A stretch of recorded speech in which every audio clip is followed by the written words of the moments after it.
Sup guys, it's boy Justin here with this month's book review. Today we're reviewing Joe Abercrombie's The Blade Itself, which, holy crap, is it not fitting that we have the Game of Thrones statues here, because this book very much felt like, it was inspired by Game of Thrones. This is published by Orion Books, UK, and what year did this book come out in?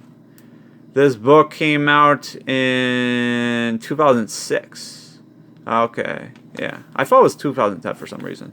This is the first book in the First Law trilogy. There's also spin-off books. It's basically, the main book itself is like 515 pages, but there's also a sneak preview for the next book called Before They Are Hanged, where you have where it's a Glock chapter, that's one problem I have with the book, is the names are dumb. Oh my god. So yeah, the book is basically I would say it's basically a more comedic version of Game of Thrones. Is basically what it is. I saw reviews where people were saying it's an anthology book series. Not true at all. It's basically a more comedic, epic fantasy adventure of a book. Though, like, you would expect, usually in epic fantasy you would have battles, or at least a battle at the end of the book for the climax. The climax of the book was basically a chase scene where two of our main characters are fighting off practicals, which are henchmen of the Inquisition, which one of our main characters, Glauca, is an Inquisitor for the Inquisition. So the book has three main characters, though there are other characters where you get their point of view in the chapters.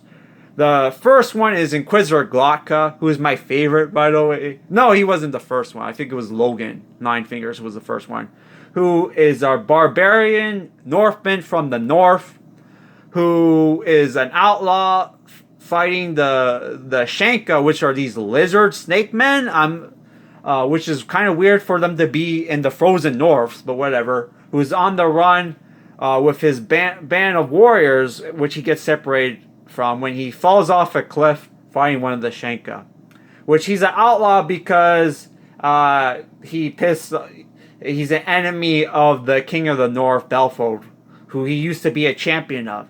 The other two main characters you have Inquisitor Glauca, who works for the Inquisition, for the Kingdom of Milderland. I can't even remember the name of the main kingdom. It's called most of the time people call it the Union. Who's an Inquisitor, his main story for the book is he has to track down and hunt down and expose a conspiracy behind the Mercers, who are these merchants. And then at the second half of the book, he has to disprove a man claiming to be Baaz, the first of the Magi, who is this immortal wizard who Logan Nine Fingers becomes a companion of. Actually, they all become companions of Baaz, the first of the Magi, at the end of the book, who helped found the Union, by the way. And the third last main character of the book is Jazel, who is a captain in the army. He's a young nobleman who's rich, whose family basically bought his position in the army, by the way. And his main story is he's training for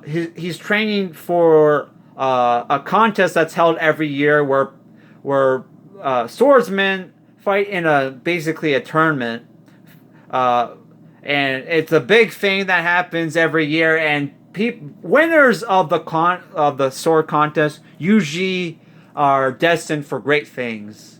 One of our characters, Inquisitor Glauca, before he was a cripple, was a sword champion before he became prisoner of the Gurkish Empire, who was one of the enemies of the Union, besides from King Belfold from the north. which is is waging a war at the end of the book against the Union, while the Gurkish Empire is also planning an invasion. So you got a lot happening in this book. So I'm just gonna keep the book review short. I could see why a lot of people like this book series. That's one of the reasons. Well, actually, that's not one of the reasons why I got this book. Because one of the reasons why I got this book is because I can't find a lot of the classic fantasy books I wanted to read and review for the channel. So I settled for some of the major titles that are not recent that they have at my local chapters or whatever. And the two choices were basically this or the Malkazian Chronicles by Stephen Erickson, whatever that series is called. I forget what it's called. I have the first two books, by the way. I still need to review them. So yeah, I watched reviews, and the reviews for this book, for both books actually, sounded great. So I picked them up, and I was a little disappointed because I was expecting more romancing saga, but with a comedic, tones to it, which there are comedic stuff in the romancing saga. But what I got was basically a comedic version of Game of Thrones. Basically, is what I got, or basically a more like watered down Lord of the Rings. There is swearing in the book, but there's no nudity or sex scenes. Oh, there is technically nudity, but it's like it's the only nudity in the book was when one of the characters, there's a fight going on, and the main wizard of the book gets out of the bathroom. He's like, "What the fuck is all this going on?" And he's naked, which he's a short, bald man, a chubby bald man. Which Beaz, I actually like Beaz. Beaz was a pretty cool character, even though, like you said, he has the problem that a lot of the characters have, where he has a dumb name. Oh my god! Which another thing I didn't like his book is I didn't really like a lot of the characters. When your best character to me was of the main characters is the crippled Inquisitor, who has a very dark humor about him, that you kind of have a problem because he's basically, you're not. I was honestly expecting Glauca to die at the end of the book. Honestly, I was expecting him to be a villain at the end. Which, thank God he was, because, like I said, he was one of the best characters in the book. And if he had died, I would have said, screw it, I'm not reading the other books.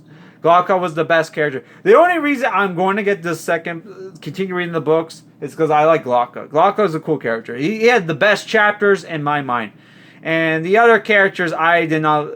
It's not that they were bad. It's just that, like with Jazzle, he had this whole Jazzle was probably one of the worst of the main characters. He had this stupid romance going on, and how the women are written in this book, oh my god. People say the Gundam series has a problem where all the women are basically written as men with tits. Holy fuck, dude. If you want to read a book where the characters, the female characters basically come off as men, read this fucking book, man. Holy shit. Oh my god. And I'm not talking about the one female warrior character, the escaped slave. I'm talking about Artie is probably the worst, man. Even though she's supposed to be like an Asuka-esque kind of character. Fuck, man. No, who the fuck wants to date a woman like that? Oh my god. Oh my god. That's so dumb. I've met people who said they would love to meet women like that. I've known women like that, and yeah, they don't have boyfriends for long unless the boyfriend is whipped like a dog. Oh my god, which I'm not. We're not gonna go there. But holy shit, man! I